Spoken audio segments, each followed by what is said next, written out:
Buenos días, somos el grupo 4 encargados de presentar el síndrome de X frágil.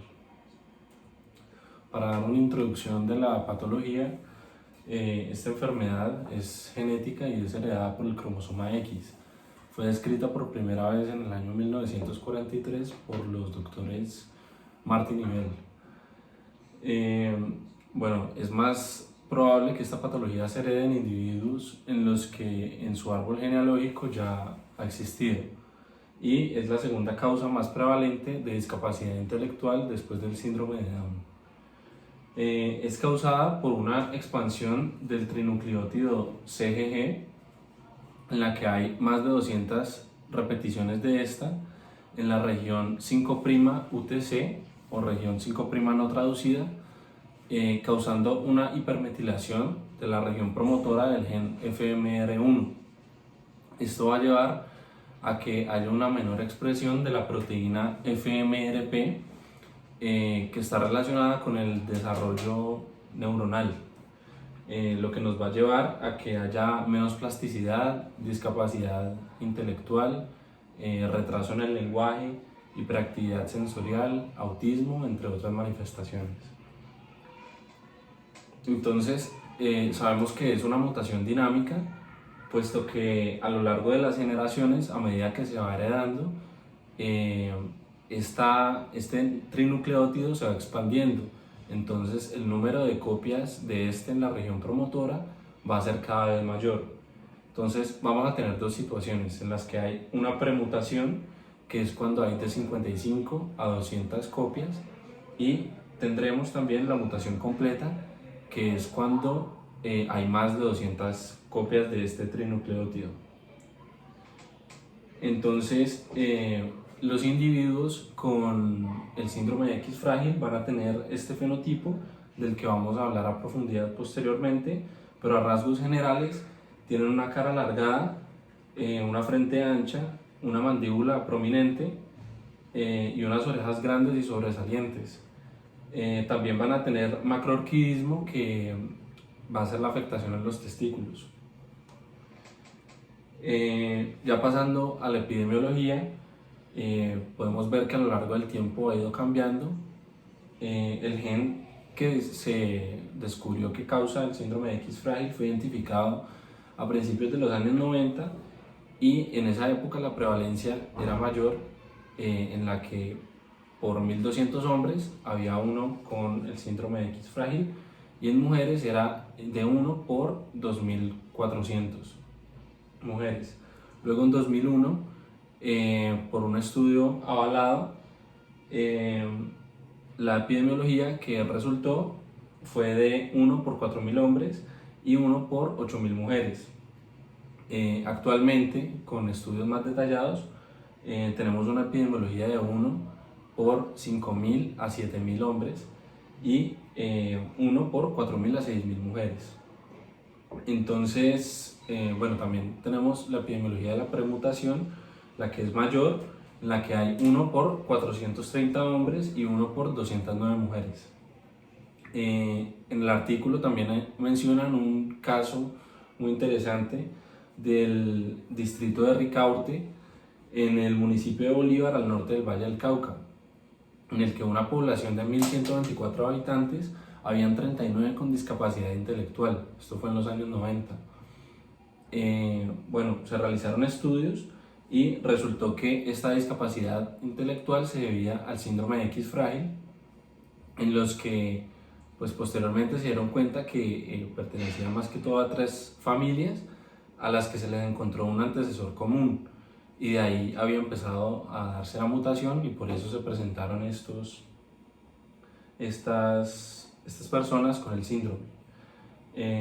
Adicionalmente, también en la premutación, aunque no tienen el síndrome como tal, sí pueden llegar a presentar diferentes manifestaciones psiquiátricas o neurológicas, o del tipo FX-TAS, que se da en el 40% de los hombres y 16% de las mujeres con la premutación, y el FX-POI, que es del 16 al 20% de las mujeres en la premutación. Bueno, vamos a hablar del cuadro clínico de este síndrome. Es muy importante tener en cuenta que los signos y síntomas van a ser diferentes en cada persona que padezca este síndrome. En segundo lugar, vamos a tener en cuenta que las mujeres van a tener unos síntomas más leves que los hombres. En tercer lugar, vamos a entender que las características físicas van a ir aumentando conforme a la edad del paciente. Y también es muy importante tener en cuenta que todo lo que tiene que ver con el fenotipo emocional y con el fenotipo cognitivo va a estar implicado con la proteína FMRP. Esta proteína está codificada por el gen FMR1. Este gen es el gen que está implicado con el síndrome X frágil. Entonces, por esto, de acuerdo a las metilaciones y repeticiones que tengamos de este gen, pues asimismo vamos a tener la proteína que es codificada por él y vamos a tener diferentes grados de signos y síntomas. Continuar hablando de esta proteína que es la FMRP. Esta proteína la vamos a encontrar en placenta, en linfocitos y en los testículos, pero principalmente la vamos a encontrar en el cerebro. Entonces, de acuerdo a las concentraciones que tengamos de esta proteína, vamos a tener diferentes grados de signos y síntomas. Es por esto que si tenemos que el grado de concentración de esta proteína no está tan afectado y no está tan disminuido, entonces vamos a tener que los signos y los síntomas no van a ser tan severos. Pero si tenemos que hay una alta disminución de esta proteína o si casi no la encontramos, entonces vamos a tener un déficit cognitivo, porque esta proteína va a estar muy relacionada con las características físicas, emocionales y todo lo que es lo cognitivo. Ahora vamos a hablar de 4 rasgos que casi todos los pacientes que tienen este síndrome lo presentan. En primer lugar, estas personas van a tener una cara alargada, con un mentón prominente y con una frente amplia. En segundo lugar, estas personas van a tener unas orejas grandes y salidas. En tercer lugar, van a tener hiperlaxitud articular, que esto puede conllevar a que tengan una movilidad aumentada. En cuarto lugar y en último lugar, pues vamos a tener que estas personas van a tener los testículos grandes, pero esto no va a afectar su fertilidad. Es muy importante tener en cuenta la edad del paciente, ya que dependiendo de esta puede que la hiperlaxitud a medida que las personas crezcan pues va a disminuir, o que los testículos grandes solo van a ser observados en pacientes adultos o jóvenes, ya que esta va a venir después de la pubertad. Otras características que podemos encontrar en estos pacientes son la macrocefalia, que es la cabeza grande, problemas en la boca como un paladar elevado o dientes apiñados que pueden llevar a que estas personas tengan una maloclusión dentaria. Y en las extremidades vamos a encontrar que estas personas van a tener la planta del pie plana por disminución de la curvatura plantar. Vamos a tener que en las manos los dedos en sus extremidades distales van a ser más ensanchadas, que los pulpejos de las yemas de los dedos pueden estar prominentes, y también podemos encontrar que las rodillas pueden encontrarse curvadas y hacia atrás. Bueno, vamos a tener entonces que estos pacientes también pueden presentar defectos cardíacos relacionados con la válvula mitral y con el ensanchamiento aórtico, o pueden presentar problemas cardíacos como lo son la hipertensión, y también vamos a tener que van a tener un ritmo cardíaco alterado. También se puede relacionar con alteraciones en el metabolismo que pueden llevar a que estas personas tengan sobrepeso. También ellos van a tener problemas gastrointestinales y van a tener problemas relacionados con la audición, ya que recurrentemente pueden presentar otitis media, que en los niños puede llegar a ser muy peligrosa y llevarlos a la pérdida de escucha. Y también estas personas pueden presentar problemas oculares como lo son el estrabismo, que estaría entre un 8 a 40%, y problemas refractivos que estarían presentes de un 17 a 59%. Características neurológicas de este síndrome. Entonces, en estas tenemos la hipotonía generalizada, que puede ir de leve a moderada. Vamos a tener disfunciones motoras que van a ser menores. Vamos a tener que estos pacientes van a tener una complicación en su habla, se les va a complicar el lenguaje. Vamos a tener que van a tener una mayor probabilidad de tener epilepsia, entre un 15%, pero esto se va a dar en niños de 2 a 10 años de edad. Vamos a tener que van a tener problemas en la morfología cerebral y en el grosor cortical. También tenemos que los hemisferios y todo lo que es los lóbulos pueden aumentar su tamaño, llevándolos a tener una ventriculomegalia o a que ciertas estructuras de la corteza estén alteradas en su tamaño, como lo son el núcleo caudado, el vértex cerebeloso, el hipocampo, entre otras. Vamos a tener además que va a haber una desregulación del crecimiento axónico y que estas personas van a tener un temblor intencional, pero esto va a ocurrir en adultos de 50 a 60 años de edad. Las características neuropsiquiátricas relacionadas con esta enfermedad.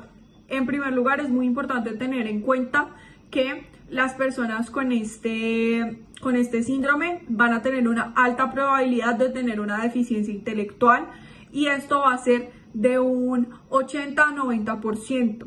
Es por esto que van a tener problemas cognitivos y que se les va a dificultar mucho prestar atención. Y además, las personas que tienen este síndrome tienen una mayor probabilidad de tener otras enfermedades psiquiátricas, como lo son la hiperactividad, que va a ir de un 50 a 66%, la depresión, los trastornos al dormir, que vamos a tener un 30% en los niños, ansiedad, que va a ir de un 58 a un 86%. Además, vamos a tener que se les va a hacer muy difícil relacionarse. Es muy importante también tener en cuenta que van a tener una mayor probabilidad de tener un espectro autista. En los hombres va a ser de un 30 a un 50% y en las mujeres de un 25%. Vamos a tener además que estas personas van a ser agresivas, y en un estudio realizado el 90% de las personas que tuvieron que tienen este síndrome han sido agresivas. Hablar de las manifestaciones clínicas que evidenciamos en las mujeres. Es muy importante tener en cuenta que en ellas los aspectos físicos no se van a ver tan afectados como en los varones. En algunos casos sí se va a poder tener esto, pero la probabilidad es mucho menor. Ellas van a tener una talla normal, y además es muy importante tener en cuenta que sí van a tener déficits intelectuales y cognitivos. También es muy importante saber que ellas van a tener problemas ginecológicos, y es por esto que pueden presentar una menopausia precoz y además que tengan un fallo ovárico prematuro. Hablar de la historia natural de la enfermedad. En bebés recién nacidos vamos a tener que estos van a tener una talla, una estatura normal, una circunferencia de la cabeza que va a ser relativamente normal. Algunos van a poder presentar macrocefalia, que es que van a tener la cabeza larga, y también en algunos casos vamos a poder ver la prominencia de las orejas y la cara alargada, pero en un 30% de los niños no van a haber ningún tipo de características físicas obvias. Y también es muy importante tener en cuenta que en los niños estos aspectos físicos no son tan graves, entonces que puede ser que sea más difícil diagnosticarlo. Es por eso que es muy importante tener en cuenta todo lo que tiene que ver con lo cognitivo y con lo emocional, que sí se va a relacionar desde edades tempranas, para poder empezar a trabajar en este síndrome desde tempranas edades. Es muy importante tener en cuenta que la obesidad se va a ver en adultos y no tanto en niños ni en jóvenes, y que los testículos grandes se van a ver en un 80 al 90% de los casos, es decir, que es muy probable que lo tenga, pero esto se va a ver después de la pubertad. Las características cognitivas. Es muy importante que tengamos en cuenta cuando vayamos a hablar de esta enfermedad es acerca del retraso global que van a tener los pacientes que la tengan. Es por esto que los niños van a tener afectado su edad al caminar, que va a ser a los 2,12 años, y también van a tener afectado la edad de su primera palabra, que va a ser a los 2,43 años. Es por esto que los niños van a presentar un retraso de 6 meses frente a los otros niños con los que se relacionen, y van a tener problemas en todo lo que tiene que ver con los movimientos finos, con el relacionarse, con su habla, con su día a día. Es por esto que van a tener problemas relacionados con todo lo que es cognitivo, emocional, intelectual, y no van a ser unos niños normales. Vamos a tener además que los niños van a tener complicaciones relacionadas con la otitis media y con las infecciones. A esto se les tiene que tratar rápido, ya que puede llevar a la pérdida de la escucha y también puede afectar la pérdida del lenguaje, ya que a estos pacientes se les dificulta aún más.